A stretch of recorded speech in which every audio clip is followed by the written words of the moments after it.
Maha Kuasa, Khalik langit dan bumi, dan kepada Yesus Kristus, anaknya yang tunggal Tuhan kita, yang dikandung dari Roh Kudus, lahir dari anak darah Maria, yang menderita sengsara di bawah pemerintahan Pontius Pilatus, disalibkan, mati dan dikuburkan, turun ke dalam kerajaan maut.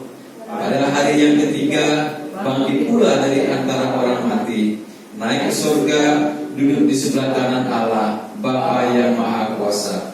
Dan dari sana Ia akan datang untuk menghakimi orang yang hidup dan yang mati. Aku percaya kepada Roh Kudus, gereja yang kudus dan am, persekutuan orang kudus, pengampunan dosa, kebangkitan orang mati, dan hidup yang kekal. Mari kita berdoa. Bapa kami yang di surga, terima kasih untuk anugerah Tuhan dalam hidup kami.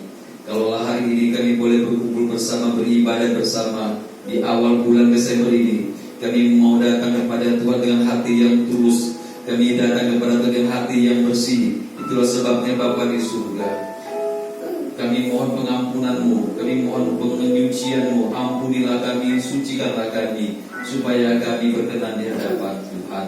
Engkaulah yang mempunyai kehidupan ini, Engkaulah yang mempunyai segala-galanya, dan hidup kami adalah milik Tuhan. Dan pagi hari ini kami bersama-sama anak-anak-Mu di tempat ini, kami ingin menyenangkan hati Tuhan.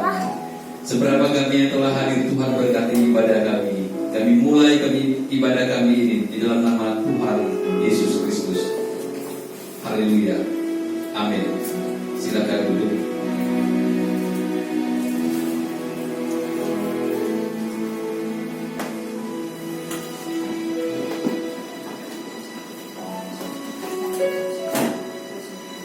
Mari kita siapkan kita akan naikkan pujian. Oh Yesus.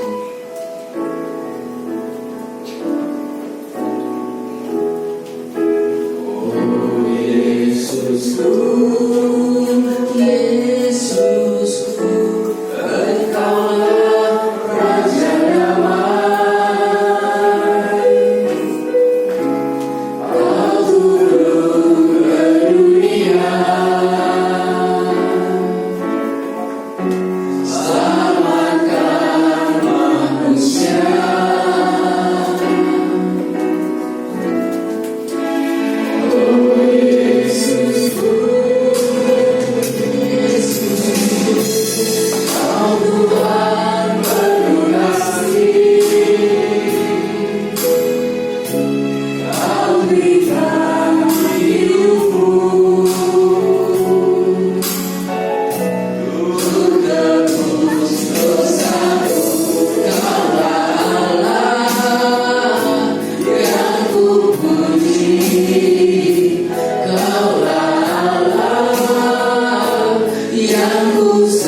Haleluya.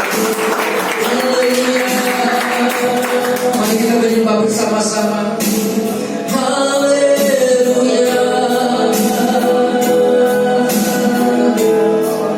Kemuliaan bagi Tuhan di tempat maha tinggi. Kami sembah Engkau, kami puji, kami muliakan, kami sanjung tinggi. Terpujilah nama Tuhan, terpujilah nama Tuhan.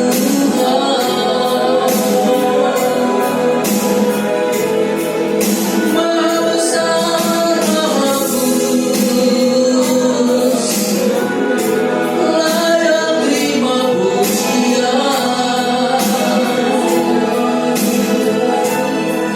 layak terima hormat. Kau Bapa di surga, Bapa yang mulia, kami bersyukur,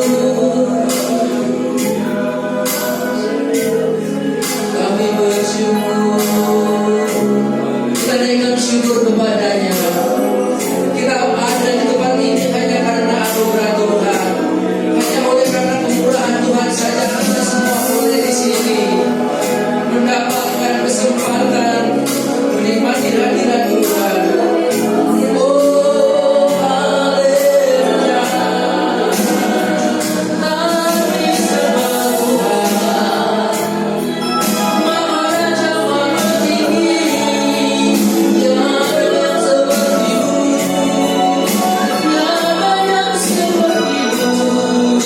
Besar kasih setia-Mu di hidupku, besar perbuatan-Mu bagi jemaat-Mu. Kami menyembah, kami memuji Tuhan. Haleluya, haleluya. Terpujilah nama-Mu.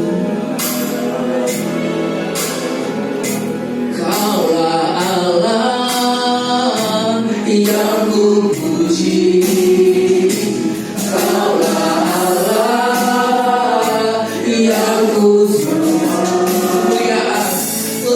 Kemuliaan bagi-Mu di tempat maha tinggi. Keluarkan dari hati kita pujian kita. Haleluya. Kemuliaan bagi-Mu di tempat maha tinggi. Kemuliaan bagi Tuhan maha besar di tempat maha tinggi. Amin.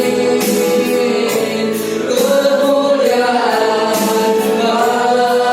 bagi-Mu di tempat maha tinggi, di tempat maha tinggi, di tempat maha, di tempat maha tinggi, di tempat maha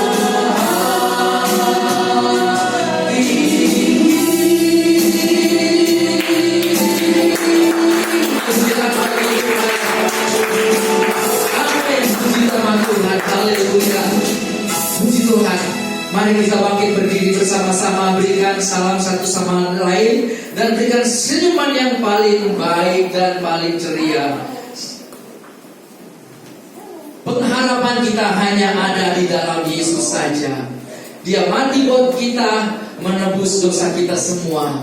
Haleluya. Mari bersama-sama dengan penuh ucapan syukur kita naikkan pujian kepada Tuhan.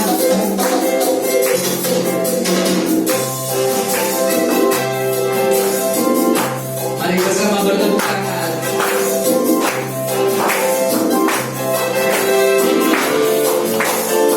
Kita bergoyang puji Tuhan. Amin.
sia-sia.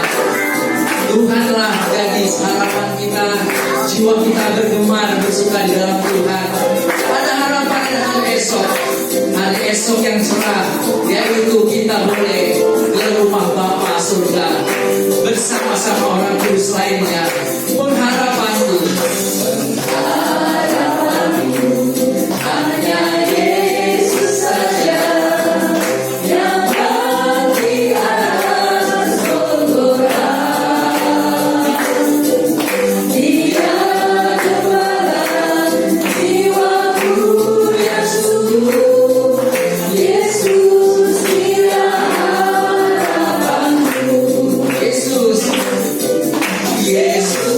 harapan jiwaku. Yesus pelepas dosaku. Dia pohon selamat dan kesenanganku. Yesus dia harapanku. Dia menyediakan bagiku di surga tempat yang indah dan senang. Sungguh bahagia bila percayakan Yesus dia harapanku. Yesus harapan. Yesus harapan jiwaku. Amin. Yesus melepas dosaku. Dia pohon selamat dan kesenanganku. Yesus dia harapanku. Yesus dia harapanku. Yesus dia harapanku. Sekali lagi. Oh, Yesus dia harapanku.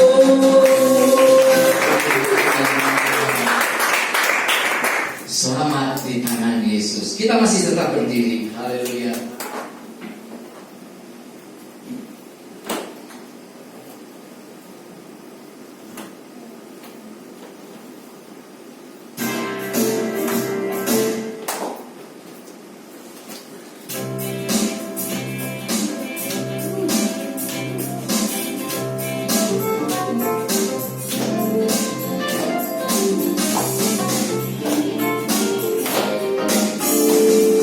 Selamat di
bahagia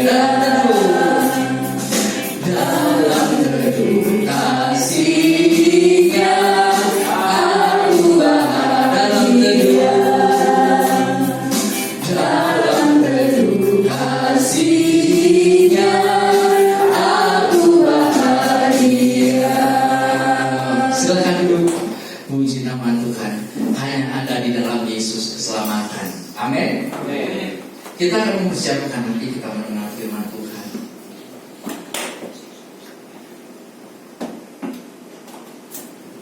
Maka kami tertuju kepadamu ya Tuhan. Dan segenap hidup kami menyerahkan dalam tangan-Mu.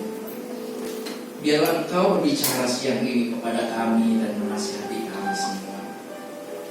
Kami sungguh membutuhkan firman-Mu. Kami sungguh membutuhkan suara-Mu.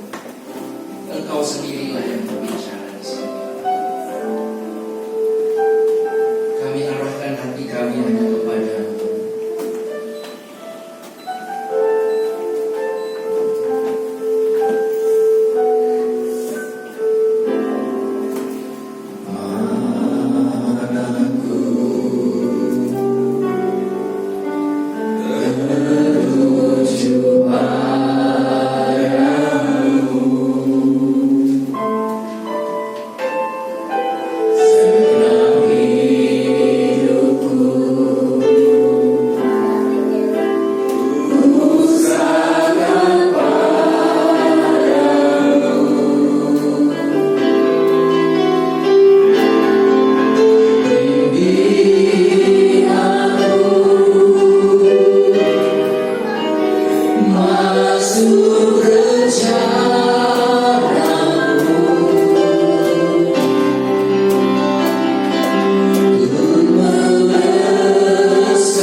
Kami mau menyenangkan-Mu Tuhan melalui setiap hari yang kami kerjakan. Bapa di surga, oleh sebab itu Tuhan kami butuh firman-Mu. Kami butuh kebenaran-Mu Tuhan yang mengubah hidup kami, yang memimpin kami dari waktu ke waktu, dari hari ke hari Tuhan, untuk semakin berkenan di hadapan-Mu. Bapa di surga, pada pagi ini kami menyerahkan pemberitaan Engkau memimpin, kiranya Tuhan kerja di tengah kami melalui pekerjaan kudus Tuhan Bapa. Tuhan pimpin dan sertai Tuhan setiap umat-Mu yang ada di tempat ini Tuhan, supaya bukan saja Tuhan kami yang diberkati, tetapi kami juga bisa memberkati banyak orang Tuhan melalui tempat ini. Kiranya Tuhan kami mohon pimpinan-Mu untuk setiap waktu, harapan kami untuk depannya Tuhan. Tuhan pimpin supaya kami Tuhan bisa menyenangkan hati-Mu apa yang ada yang telah kami ya Tuhan. Terpujilah nama-Mu ya Bapa. Pada hari ini Tuhan kami sambut kebenaran firman-Mu. Di dalam nama Tuhan Yesus kami mengucap syukur. Amin.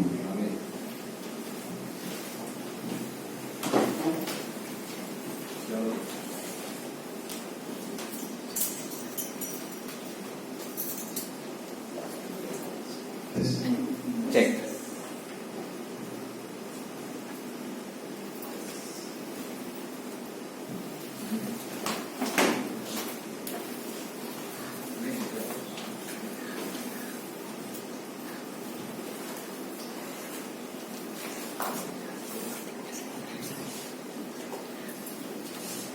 Shalom Bapak Ibu. Shalom. Ya, selamat pagi, kita berjumpa kembali di hari Minggu ini. Selamat datang Chef Adrian. Ya, untuk kedepannya bisa boleh tiap minggu datang. Ya, karena ada Chef Adrian yang memimpin usaha di bawah ya. Oke, saudaraku yang terkasih, pagi ini kita akan belajar satu kebenaran firman Tuhan. Dengan tema saya mengambil tema yaitu mengapa saya harus bergereja. Ya, mengapa saya harus bergereja? Saudaraku yang terkasih, kebetulan kita ada di tempat baru, ya. Kita berharap saudara memiliki semangat yang baru untuk kita bisa sama-sama bergandengan tangan melayani Tuhan. Nah, saudaraku yang terkasih, kalau ada pertanyaan mengapa saya perlu bergereja, ya ini menjadi pertanyaan yang sebetulnya tidak selalu harus dipertanyakan, ya. Sebab pada umumnya kita bergereja ada beberapa faktor, ya salah satunya kita mungkin orang tua atau nenek moyang kita adalah seorang Kristen, ya tentu dengan demikian otomatis turun-temurun kita bergereja.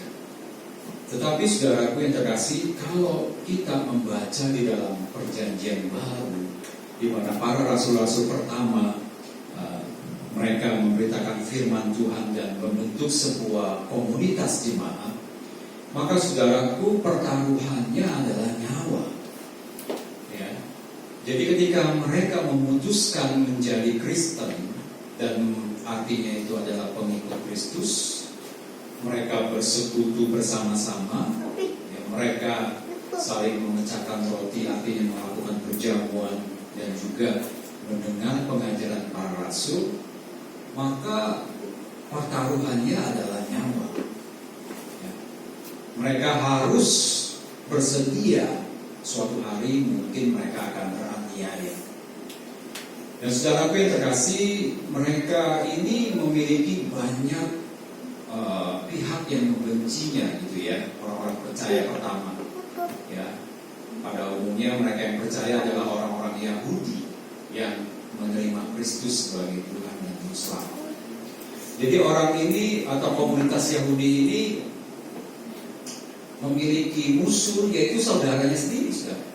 Orang-orang Yahudi yang lain, para pemimpin agama Farisi dan ahli Taurat yang begitu benci dengan Kristus pada waktu itu, yang menjadi motor, ya, untuk menganiaya. Kenapa bangsanya sendiri orang Yahudi menjadi percaya kepada Kristus. Ya, dan ini suatu tantangan buat mereka. Ya. Bahkan mereka juga harus mengalami penganiayaan dari Romawi, ya, di mana bangsa Yahudi ya sedang dijajah oleh mereka. Nah, saudaraku, pada siang ini, pada hari ini mungkin kita tidak, atau boleh dibilang ya tidak mengalami hal yang sama. Hal yang sama. Saudara bisa nyaman kita ada di tempat ini, kita bisa bersama-sama berkumpul. Biasanya hari Minggu adalah hari libur. Ya, setelah pulang ibadah kita mungkin punya janji dengan teman, ya, janji dengan keluarga, kita akan melakukan banyak hal-hal yang menggembirakan saudara. Tetapi saya mau memberitahu saudara bahwa sebetulnya spiritnya harus sama. Yaitu ketika saudara ya, menerima Kristus dan saudara memberi diri untuk bersama-sama dalam satu komunitas di mana kita sedang menunjukkan atau melakukan sebuah ibadah, itu menjadi spirit yang sama buat kita adalah bahwa kita harus siap mati, saudara. Nah, pertanyaan mati di sini bukan seperti mati syahid, ya, atau mati martir seperti orang-orang Kristen pertama atau pemimpin-pemimpin mereka, para rasul-rasul. Tetapi kesediaanmu untuk dipisahkan dari dunia, saudara. Kita harus mematikan kedagingan kita. Kita harus menggores dengan kuat bahwa saya memang harus mati. Mati oleh keinginan kita, mati atas segala dosa-dosa kita, mati atas segala hal yang tidak berkenan di hadapan Tuhan. Jadi spirit itu harus sama. Walaupun kita di tempat yang nyaman, ya kita ada di ruangan yang baik. Sementara awal-awal jemaat mula-mula mereka teraniaya. Mereka harus beribadah di kuburan loh, saudara. Jadi ya, disebut dengan kata kombe. Mereka beribadah di kuburan supaya mereka menghindar pengejaran dan ketahuan dari orang-orang Yahudi atau bangsa Romawi yang mau menganiaya mereka. Jadi Bapak Ibu Saudara yang terkasih, harus kita memiliki spirit itu. Ya, karena kata gereja ini merupakan kata yang diambil dari bahasa Yunani yaitu eklesia, saudara. Nah, saudara lihat kan di logo ini ada yang namanya eklesia. Ya, ini adalah gereja ini jemaat eklesia. Eklesia itu berarti saudara dipanggil keluar. Artinya eklesia dalam bahasa Indonesia itu bahasa Yunani eklesia, bahasa Indonesianya artinya saudara dipanggil keluar untuk menjadi murid Kristus. Sedangkan Kristus sendiri sudah tidak ada di sini, artinya tidak ada secara fisik di dalam dunia. Berbeda dengan jemaat mula-mula, saudara. Maka panggilan kita menjadi Kristus adalah mengikuti jejaknya Dia, spiritnya Kristus. Tuhan Yesus berkata bahwa burung mempunyai sarang, ya, serigala mempunyai tiang, tetapi anak manusia tidak memiliki tempat untuk menaruh kepalanya. Ya, itu merupakan satu tanda bahwa ketika seseorang mengikut Kristus, maka dia harus bersedia kehilangan segala sesuatu. Yang artinya, saudara, kita kehilangan keinginan kita untuk berbuat dosa. Kehilangan keinginan kita untuk bersekutu dengan dunia. Kehilangan keinginan kita untuk bermain-main dengan dosa. Ya, kehilangan keinginan kita untuk berkumpul dengan orang-orang yang tidak takut akan Tuhan. Nah, itu artinya eklesia. Jadi gereja, ya, kenapa kita harus begereja? Karena saudara, kita harus dipisahkan dari dunia ini. Kita memang ada di tengah dunia, bahkan saudara kita sedang berdiri di atas dunia, di atas bumi ini. Tetapi spiritmu harus terpisah dari spirit dunia. Kalau spirit dunia dia tidak takut akan Tuhan, spirit dunia dia tidak peduli dengan kebenaran, spirit dunia dia tidak takut bahwa dosa itu akan membuahkan kebinasaan, maka kita juga harus sebagai orang percaya menjadi opposite-nya, menjadi keterbalikannya, di mana kita bersedia untuk takut akan Tuhan, bersedia untuk meninggalkan dosa, bersedia untuk memisahkan diri dari seluruh keinginan-keinginan orang yang berdosa. Dan gereja itu, saudaraku, harus dibangun di atas pengajaran para rasul. Artinya Injil yang kita terima hari ini, firman Tuhan yang ada itu telah dibangun oleh pengajaran para rasul, oleh tulisan-tulisan murid Kristus. Ya, khususnya mungkin di Alkitab kita yang dominan itu Paulus, Petrus, Yohanes, dan beberapa tulisan-tulisan lainnya. Nah, saudaraku, coba kita akan baca di dalam 1 Petrus pasal yang kedua, ayat yang ke-9 sampai yang ke-10, saudara. 1 Petrus pasal yang kedua, ayat yang ke-9 sampai yang ke-10. Di situ dikatakan, tetapi kamulah bangsa yang terpilih, ya, imamat yang rajani, bangsa yang kudus, umat kepunyaan Allah sendiri, supaya kamu memberitakan perbuatan-perbuatan besar dari Dia yang telah memanggil kamu keluar. 1 Petrus 2 ayat 9, saudara dapat. Ya. Telah memanggil kamu keluar, telah mengeklesia kita keluar dari kegelapan kepada terangnya yang ajaib. Ya, kamu yang dahulu bukan umat Allah, ayat yang 10, tetapi sekarang telah menjadi umatnya, yang dahulu tidak dikasihani tetapi yang sekarang telah beroleh belas kasihan.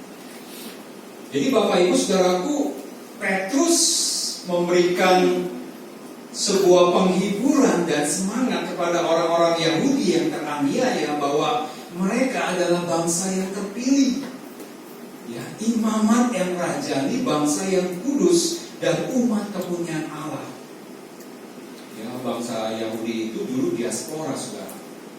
Jadi sejak adanya penganiayaan, bahkan ketika Kaisar Titus itu menghancurkan bait Allah pada tahun 70, maka aniaya itu begitu besar kepada orang-orang Yahudi, khususnya orang-orang Kristen.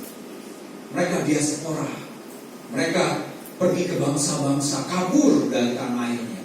Dan Petrus menulis surat ini bahwa walaupun kamu demikian, kamu adalah bangsa yang terpilih.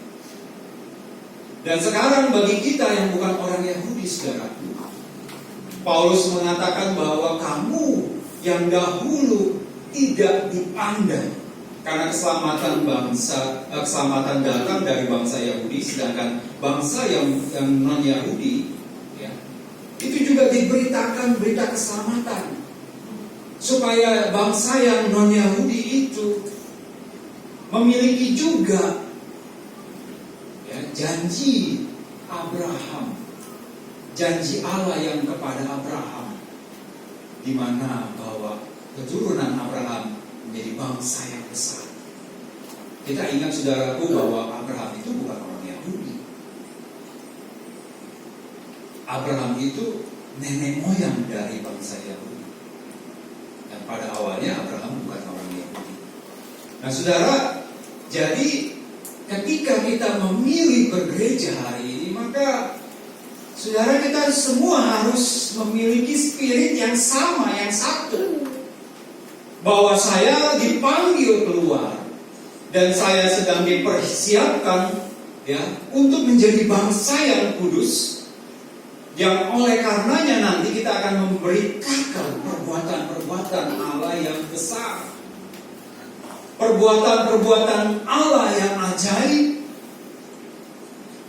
Nah, kalau perbuatan Allah yang ajaib ini, banyak gereja mengartikan selalu bersifat fenomenal, supranatural, mujizat, kesembuhan ilahi, pemulihan ekonomi, yang banyak hutang dilunasi,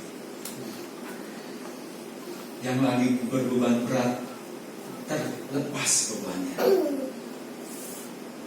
yang tidak memiliki sesuatu nanti tahun depan akan memiliki sesuatu, akan dilipat gandakan 30, 60, 100 kali lipat, akan menjadi kepala bukan ekor. Ya kan saudara? Benar ya? Sering dengar pemberitaan firman seperti itu. Padahal yang dimaksud dengan perbuatan-perbuatan besar adalah kamu merefleksikan Allah yang besar itu, yang bukan cuma bicara tentang mukjizat kesembuhan. Itu hal yang kecil bagi dia, saudaraku. Coba saudara bayangkan ketika saudara memandang ke langit, betapa luar biasanya alam semesta dan tak terjangkaunya pikiran kita akan kedalaman semesta itu. Yang baru kita jangkau hanya sebatas apa yang kita bisa lihat oleh teknologi. Planet-planet, gugusan-gugusan galaksi yang baru terlihat seperti itu. Tetapi sesungguhnya jauh beyond of the universe, ya, di balik semesta itu begitu dahsyat dan besar, dan itulah Allahmu dan Allahku. Amin, saudara. Dan itulah Allah yang kita percaya. Jadi kalau Allah yang besar hanya mengurusi perihal mukjizat, perihal kesembuhan, perihal orang punya hutang menjadi lunas, perihal tidak berhasil menjadi berhasil, itu bukan sesuatu yang besar. Karena kalau bicara tentang kebesaran Allah, itu tak terselang. Jadi apa yang besar? Apa yang harus kita tunjukkan perbuatan yang besar itu? Yaitu pribadi, karaktermu, inner beauty-mu, dan hidupmu sendiri. Itu yang akan memberitakan perbuatan-perbuatan besar, seperti gambar dan rupanya.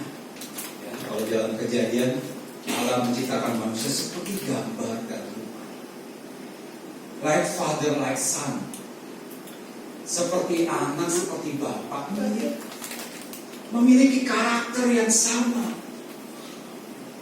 memiliki kualitas hidup yang sama, memiliki watak yang sama, memiliki kepribadian dan sikap sifat yang sama seperti penciptaan kita, saudara. Dan itulah yang besar. Amin, saudara. Amin. Kalau yang sifat fenomenal itu sementara, saudara.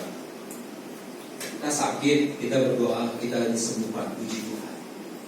Tetapi Tuhan mengajari lain kali jangan sakit.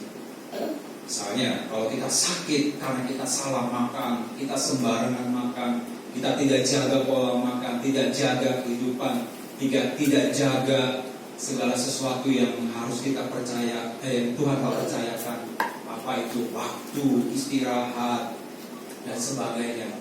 Nah, kalau kita sakit, ya tentu Tuhan menyembuhkan. Tetapi Tuhan di balik itu mengajari, merubah. Nah, saudaraku, kita akan masuk kepada hal yang inti, di mana kita mesti memahami bahwa panggilan Tuhan kepada kita di dalam gereja itu bukan cuma sekedar saudara telah menerima keselamatan di dalam Tuhan, saudara menerima pengampunan dosa, dan saudara mengerti itu, harus berjalan mengikuti arahan yang apa dikatakan firman Tuhan, yaitu saudara dan saya harus bertumbuh di dalam Tuhan. Yang artinya tadi memberitakan perbuatan-perbuatan besar dari Dia. Bertumbuh. Ya, kalau anak kecil kita pasti senang ya bermain sama anak kecil gitu ya, lucu gitu kan. Apalagi kalau anaknya menggemaskan. Tetapi kalau udah 30 tahun, saudara masih bisa bilang lucu kan? Menggemaskan, saudara cubit-cubit pipinya. Kalau cewek dicubit-cubit pipinya gede begitu ya, waduh, bisa ditabok kita ya, dikira kita genit gitu ya. Tapi kalau anaknya Pak Satri kan lucu gitu yang kecil ya kan, kita cubit-cubit juga nggak apa-apa. Walaupun papa mamanya mungkin nanti marah. Jadi, saudaraku, pertumbuhan kita harus ada. Baru kita ngerti kenapa saya harus bergereja. Jadi jangan sampai gereja ini ada, sementara saudara duduk di sini dan saudara tidak tahu apa maksud Tuhan bagi saya. Tuhan telah menebus kita. Yesus telah berbicara kepada Petrus bahwa aku akan mendirikan gerejaku. Lalu Petrus dengan beberapa rasul-rasul telah meletakkan fondasi, yaitu kebenaran firman melalui pengajaran rasul-rasul. Nah sekarang giliran kita sebagai umat, ya, sebagai pengikut Kristus, maka kita harus bersedia untuk memberi diri, ya, dibangun, ya, diperbaharui. Kita bertumbuh di dalam Tuhan sama seperti pertumbuhan anak-anak lalu menjadi dewasa. Ya, anak-anak bisa bertingkah lucu, tapi juga bisa bertingkah menyebalkan, ya. Ya karena masih anak-anak gitu. Tapi ketika kita bertumbuh, maka kita bertumbuh juga menjadi manusia yang menyenangkan hati Tuhan, seperti yang kita nyanyikan tadi lalu. Ya, saudaraku. Nah, saudara, saya akan mengambil 4 bagian yang penting di dalam pemberitaan firman Tuhan ini, yaitu yang pertama di dalam, ya tentu kita akan baca di dalam Galatia. Ya, Galatia 1 perikop, ya. Yuk kita baca dulu biar kita lebih mengerti. Kita akan baca, saudaraku, di dalam Galatia pasal yang ke-6 ayat yang pertama. Kebetulan ini 1 perikop, jadi sampai ayat yang ke-10. Ya, saudara ya, kita akan baca 2 ayat berganti-gantian biar cepat. Ya, saya akan baca ayat 1 dan 2. Ya, saudara akan baca ayat 3, 4. Sebaliknya saya kembali 5, 6 dan seterusnya. Oke, siap saudara, udah ketemu? Karena nggak usah ditampilin di dalam slide. Ya, kita buka Alkitab kita dan handphone kita. Oke, saudara-saudara, kalaupun seorang kedapatan melakukan suatu pelanggaran, maka kamu yang rohani harus memimpin orang itu ke jalan yang benar dalam roh lemah lembut, sambil menjaga dirimu supaya kamu juga jangan kena pencobaan. Bertolong-tolonglah menanggung bebanmu, demikianlah kamu memenuhi hukum Kristus. Sebab kalau seorang menyangka bahwa dia berarti, padahal dia sama sekali tidak berarti, dia menipu dirinya sendiri.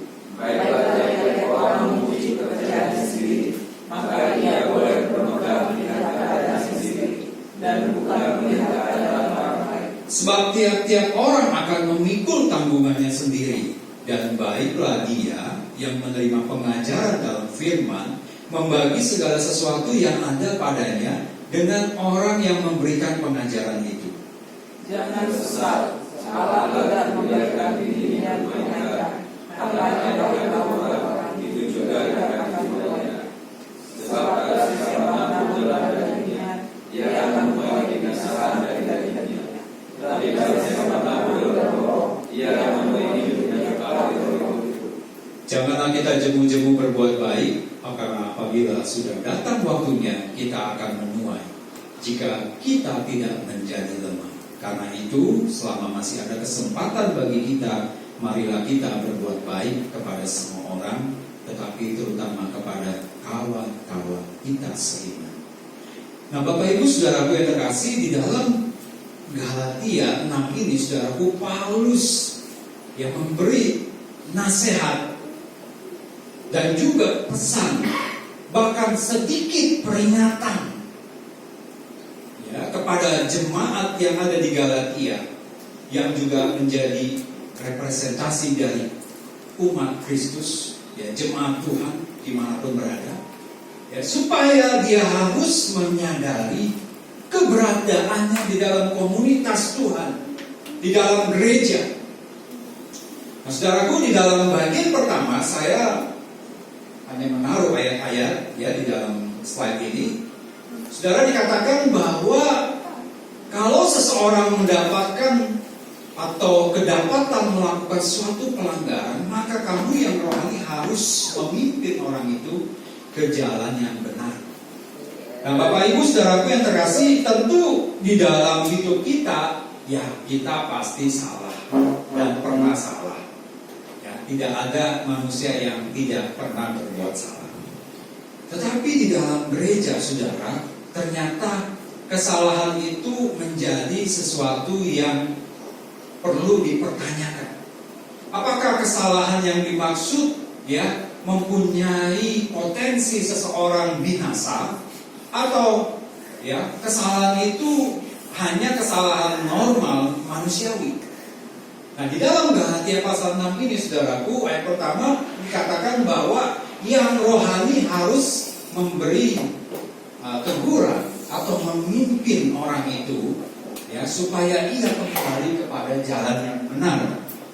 Jadi dengan demikian, saudaraku, yang dimaksud Paulus ya di dalam ayat pertama ini, saudara, ini berkenaan dengan seseorang melakukan kesalahan yang bisa membuat dia binasa di dalam hidupnya. Artinya orang ini melakukan dosa yang harus diperingati, yang harus dituntun.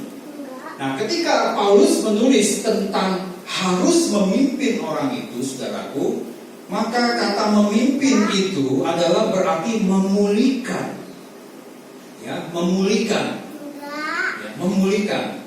Tentu pemulihan ini bukan butuh waktu yang singkat, tetapi butuh waktu yang cukup. Ya, tidak saya bilang lama, tetapi waktu yang cukup. Ya, misalnya, kalau misalnya saya melakukan kesalahan ketika saya buang air kecil di toilet, saya lupa flush. Waduh, kacau kan saudara ya. Apalagi kalau habis makan pete jengkol gitu ya. Wah, kalau nggak di flush itu pasti aromanya kemana-mana. Nah, pasti saya ditegur. Wah, Bapak tadi habis dari WC ya, lupa di flush. Ya, saya merasa itu salah saya harus flush. Ya, misalnya demikian. Ini hal yang sederhana saja. Tetapi kalau seseorang kedapatan berbuat dosa, ya, di mana dia sudah menjadi murid Kristus, tetapi dia berbuat dosa, dia kembali lagi kepada kehidupan yang lama. Nah, ini yang dimaksud dengan Paulus. Jadi menuntun atau memimpin orang itu, saudaraku, untuk dipulihkan. Ya, maka di sini ada juga orang yang harus memulihkan. Artinya mereka yang lebih rohani. Ya, dikatakan maka kamu yang rohani, kamu yang mengerti tentang kebenaran, kamu yang tahu dan menghidupinya, maka kamu memimpin orang itu ke dalam kebenaran.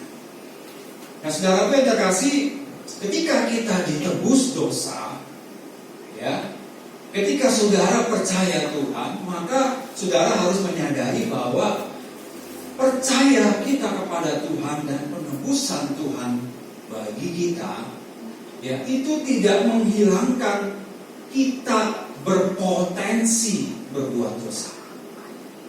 Ya, jadi orang yang telah percaya Tuhan, orang yang telah ditebus, kita telah menerimanya, kita masih bisa berbuat dosa. Kita bisa berbuat salah. Walaupun kita juga udah mengerti, belajar kebenaran, kita berpotensi berbuat dosa. Ya, makanya di sini lalu dikatakan di ayat berikutnya kamu harus tolong menolong. Betul ya saudara ya? Ayat kedua dikatakan bertolong menolong. Bertolong-tolonglah ya, supaya kamu memenuhi hukum Kristus. Hukum Kristus itu apa saudara? Hukum Kristus apa? Hukum yang utama apa? Kasih. Kasihilah Tuhan Allahmu dan kasihilah sesamamu. Itu poinnya saudara ya. Tetapi intinya adalah kasih. Ya, agape. Kasih tanpa pamrih, kasih tanpa melihat siapa yang dikasihani, kasih yang tidak memandang orang yang dikasihani, kasih yang merupakan anugerah.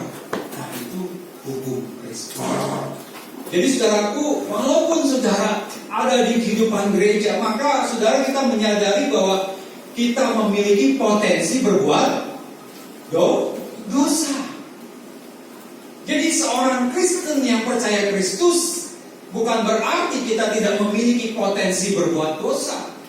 Oleh sebab itu maka saudara harus setia di dalam gereja, di dalam pengajaran, di dalam komunitas, supaya saudara dididik untuk mengerti kebenaran-kebenaran, mengoreksi hidup kita, memperbarui segala hal-hal yang tersembunyi yang sebetulnya juga berdosa di hadapan Tuhan. Dan mereka yang rohani harus dengan lemah lembut menuntun. Ya, sama saya mengambil pengertian begini Bapak Ibu Saudara. Kalau orang ngerti berenang, nah, saudara siapa yang ngerti berenang? Ada berapa gaya berenang? Ayo, ada berapa gaya berenang? Satu gaya bebas, dua gaya Dada, tiga gaya kuku, empat gaya kupu-kupu. Ada lagi? Ya kayak batu. Masuk tenggelam gitu ya, nggak balik lagi tuh kayak batu. Saudara ngerti kan? Tahu nggak teorinya kalau gaya bebas gimana tangannya? Tahu nggak? Tahu teori dong. Tahu gaya katak? Lihat aja katak kalau berenang. Tahu gaya punggung? Tahu gaya kupu-kupu? Lihat aja gaya kupu-kupu, gitu kan? Tahu. Tapi saudara pasti bisa berenang nggak? Pasti nggak saudara bisa berenang? Hah? Pasti nggak? Pasti bisa. Belum tentu nggak bisa, belum tentu bisa juga gitu kan? Tapi belum pasti saudara bisa. Nah, saudara, keselamatan demikian. Saudara telah ditebus, amin. amin. Saudara percaya kematian Kristus menebus hidupmu, dan Dia satu-satunya Tuhan yang menyelamatkan kita, amin. Dia juru selamat kita, amin saudaraku. Tapi saudara bisa nggak menghilangkan potensimu berbuat dosa? Walaupun kita mengerti, walaupun kita sekolah teologi, tahu belajar, kita potensi berbuat dosa selalu ada. Makanya saudaraku, di dalam gereja yang sehat itu kita menuntun, ya, menuntun. Tentu tuntunan ini tidak selalu harus dengan konseling. Pemberitaan firman di sini menuntun dirimu untuk supaya saudara memiliki kebenaran itu dan saudara dipulihkan. Nah, masalahnya saudaraku, dikatakan orang yang rohani juga harus menjaga dirinya, ya, supaya jangan kena pencobaan. Artinya mereka yang menuntun juga harus menjaga hidupnya supaya dia jangan jatuh ke dalam lubang yang sama. Nah, yang sering terjadi kan saudara ya, kalau konseling begitu, ya kan, ujung-ujungnya yang dikonseling sudah beres, yang mengkonseling mengulang kesalahan yang dilakukan oleh si konseling, ya kan? Ini ngeri, ya kan? Kalau misalnya ada suami istri konseling, pernah nggak rumor terjadi? Malah si istri yang tadinya sama suaminya sudah mulai ngerti, ada affair dengan yang mengkonseling. Pernah dengar kayak gitu ya? Wah, itu yang mengerikan. Jadi harus menjaga diri supaya kita jangan kena pencobaan. Nah, Bapak Ibu Saudaraku, maka kita perlu saling tolong menolong. Ayat 2 ini dikatakan kita harus saling tolong menolong. Nah, dengan mainnya gereja ini di tempat ini, saudaraku, ayo mari kita tolong menolong. Ya, tentu tolong menolong bukan berarti cuma bicara tentang saya mau kontribusi apa, kamu kontribusi apa, saya melakukan apa, kamu melakukan apa. Tapi kita membangun, ya, komunitas orang yang percaya, di mana Tuhan hadir di dalam komunitas itu. Dan setiap kita mengalami pemulihan, kita mengalami pembaharuan hidup, ya, karakter kita dipulihkan, supaya kita bisa memberitakan perbuatan Tuhan yang ajaib. Perbuatan Tuhan yang ajaib adalah hidupmu dan hidup saya. Hidup kita semua tuh, saudara ya. Perbuatan Tuhan yang ajaib tampil melalui diri kita setiap hari. Saudara, sekarang profesi ada di mana? Saudara, di mana profesi? Ya, yang anak-anak muda kuliah, sekolah. dewasa muda kerja. Ayo kita menjadi pemberita firman Tuhan melalui hidup kita, saudara. Amin, saudara. Oke, jadi kita harus memiliki sikap yang saling tolong menolong. Nah, sementara mereka yang rohani juga harus tahu bahwa mereka harus menjaga hidupnya supaya jangan sampai dia jatuh. Ya, kalau Paulus berkata dia memberitakan firman Tuhan, jangan sampai dia ditolak. Paulus kan pernah nulis demikian ya, jangan sampai aku sendiri yang ditolak. Jadi saudaraku, buat para pemimpin, para pelayan, kita harus jauh lebih stable, jauh lebih baik, jauh lebih berkualitas. Ya, para pemimpin harus tahu bahwa kita sedang diberi tugas Tuhan untuk memulihkan banyak orang. Nah, mari kita masuk ke slide berikutnya. Slide berikutnya, saudaraku, di sini ada seorang yang sedang Zoom meeting, tetapi ada di Bali, saudara. Ya. Tapi kalau di Balinya di room masih boleh. Ini Zoom meeting di Bali, di pantai lagi mau selancar, saudara. Nah, ini sebuah lelucon saja, ya.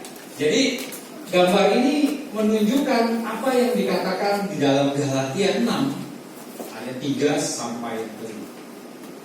Saudara bisa tebak kira-kira maksudnya seperti apa? Tujuan dari gambar ini apa, saudara? Supaya apa? Dia dilihat pimpinannya sedang kerja, karena dia pakai dasi itu, saudara ya.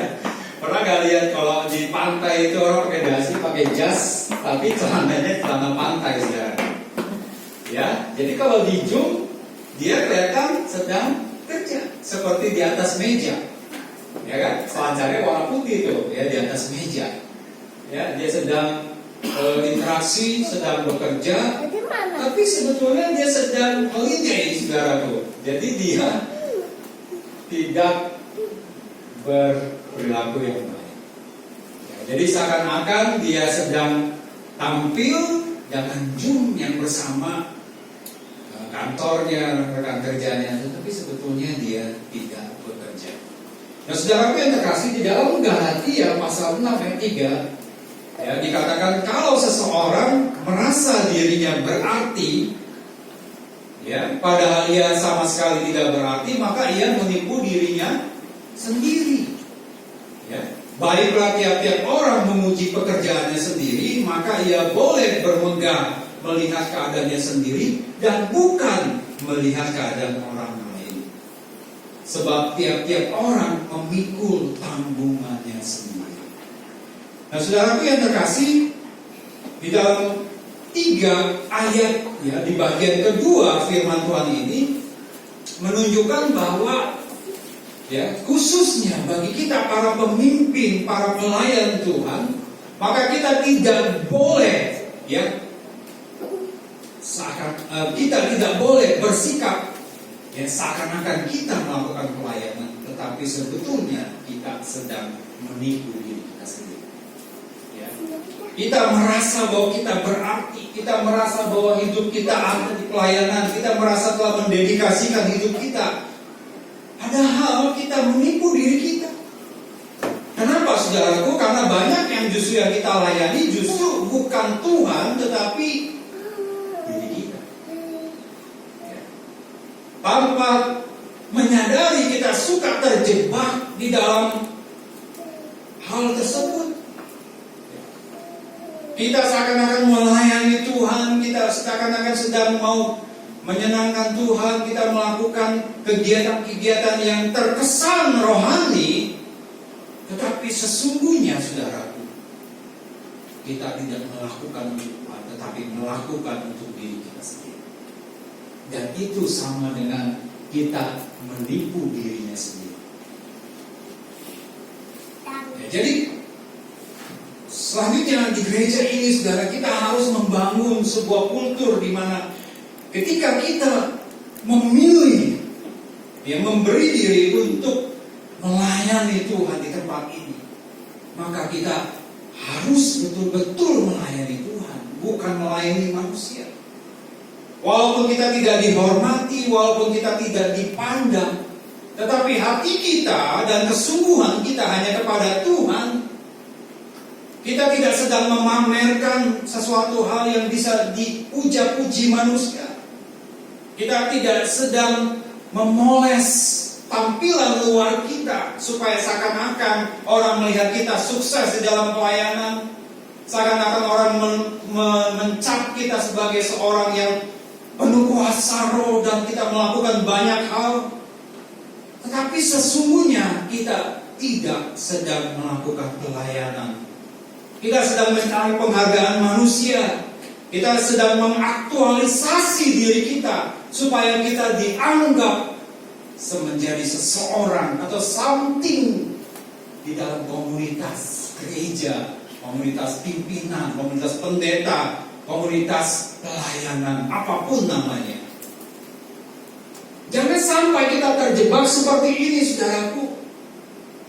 Ya, seperti orang yang berselancar tetapi dia juga melakukan Zoom meeting yang seakan-akan ia sedang dipuji oleh bosnya. Wah, ini karyawan yang rajin, soal ikut meeting tidak pernah absen, lalu melakukan kontribusi bagi perusahaan. Tetapi sebetulnya dia hanya melakukan 1 jam di meeting itu dan selebihnya dia bersenang-senang di dalam kegiatannya. Maka saudaraku, pelayan Tuhan, pimpinan dan seluruh pelayan di tempat ini harus mendedikasikan diri bahwa aku sedang melayani Raja yang Maha Besar. Yang sebetulnya Raja itu tidak perlu dilayani oleh siapapun, karena dia menjadi Raja yang berdaulat, Raja yang besar, yang memiliki seluruh hidup kita dan alam semesta ini. Dan siapakah kita yang bisa berkata kita melayani Dia, sedangkan kita sendiri diciptakan dan berasal dari Dia. Yang pimpinan, ya bukan cuma dia harus memiliki rohani yang baik, ya ketika di fase yang pertama tadi, di slide yang pertama, tetapi pimpinan dan pelayan Tuhan ya harus mendedikasikan hidupnya. Dengan satu, dia mencintai Tuhan, dan yang kedua, dia menjadi teladan bagi yang lain, dan yang ketiga, dia juga memiliki suatu pekerjaan yang baik, yang produktif, yang nyata, yang bukan hanya teori saja, tetapi itu dia lakukan setiap hari dimanapun berada, dan khususnya di dalam jemaat Tuhan di tempat ini. Amin, saudara. Ya. Jadi standar pelayan Tuhan harus lebih tinggi dari jemaat, ya, dan dia harus mengayomi yang memimpin, memulihkan jemaat supaya dia memiliki karakter yang berubah, memiliki kepribadian yang jauh lebih baik, dia menanggalkan dosa dan hidup di dalam Tuhan. Oleh sebabnya pelayan dan pemimpin jemaat harus hidupnya suci, hidupnya benar. Dia memiliki kesetiaan dan ketekunan, kesalehan dan kekudusan, sehingga dia pantas memulihkan orang-orang atau jemaat yang berdosa. Kalau tidak, ya mungkin orang bisa melayani. Kalaupun hanya pelayanan itu hanya bersikap interaktif sebagai komunitas saja, tetapi itu tidak bisa memulihkan orang. Karena bagaimana seorang bisa memulihkan kalau dirinya sendiri yang perlu dipulihkan? Bagaimana seseorang bisa melayani, memberitakan sebuah karakter yang baik, dedikasi yang baik kalau dirinya sendiri justru tidak memiliki, ya, kenyataan hidup yang berdedikasi, yang setia, yang baik dan kudus di hadapan Tuhan? Tidak mungkin. Makanya saudaraku, di gereja ini tidak ada tempat bagi kita yang hanya melakukan atau memoles tampilan luar saja. Sebab kita sedang membangun hati-hati orang-orang yang mau mengasihi Tuhan. Amin. Jadi watak atau karakter yang terbukti benar, ya, dari para pelayan dan pemimpin gereja itu jauh lebih penting dari karunia berkhotbah, dari karunia kemampuan administrasi, dari prestasi akademisnya, dari pendidikannya. Itu tidak menjadi penting. Yang penting adalah watak dan karakternya yang benar. Dan dia bisa menjadi teladan bagi umat. Oleh sebab itu, pelayan dalam gereja yang melakukan kesalahan pelanggaran moral itu tidak pantas mendapat tempat untuk melayani Tuhan di dalam gereja. Nah, ini berkaitan dengan disiplin gereja.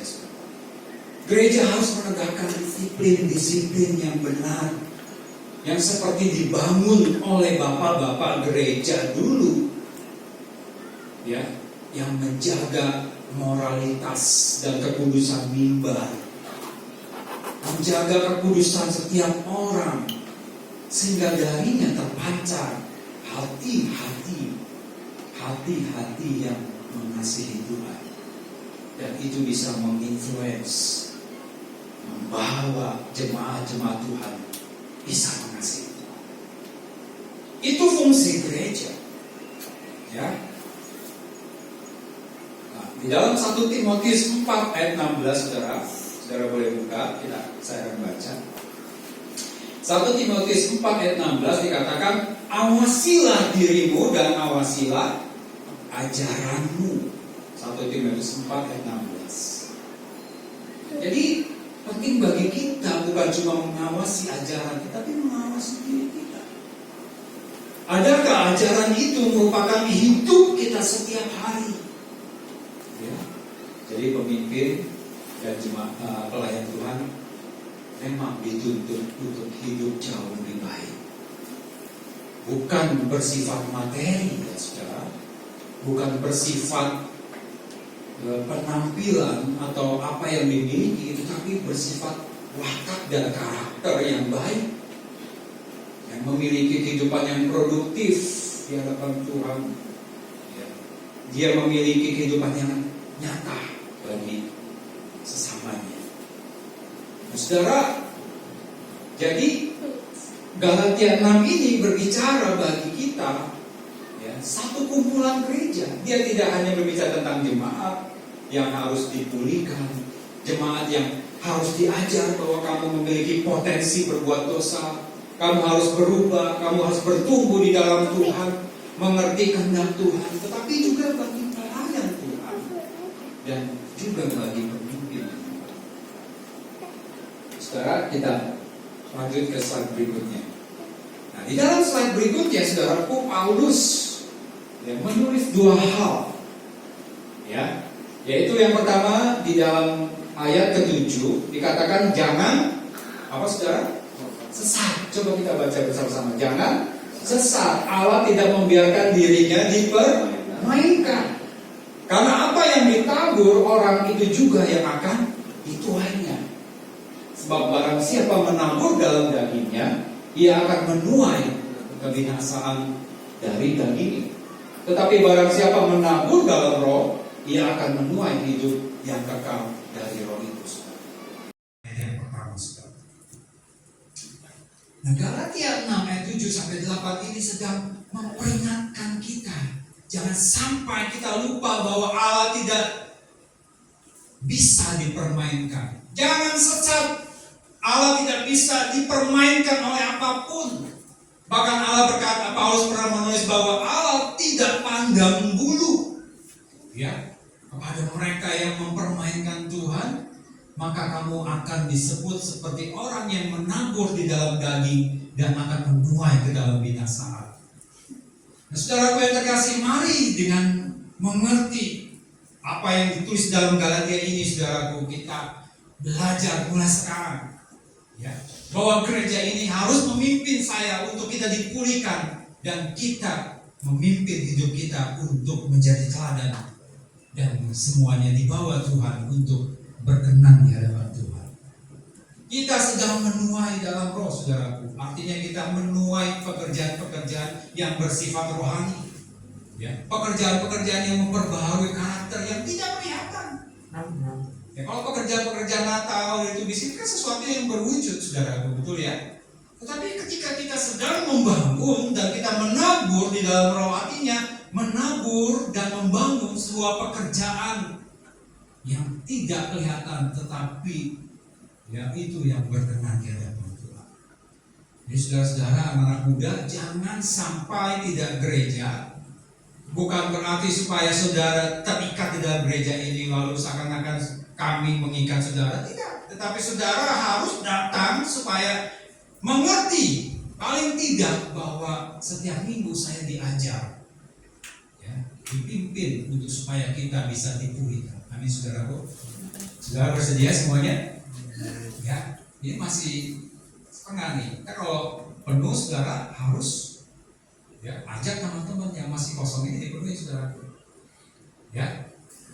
Ya, bersedia ya anak muda ya. Jadi jangan sampai kita waktu berjalan kita tidak tahu apa fungsi kita di tempat ini.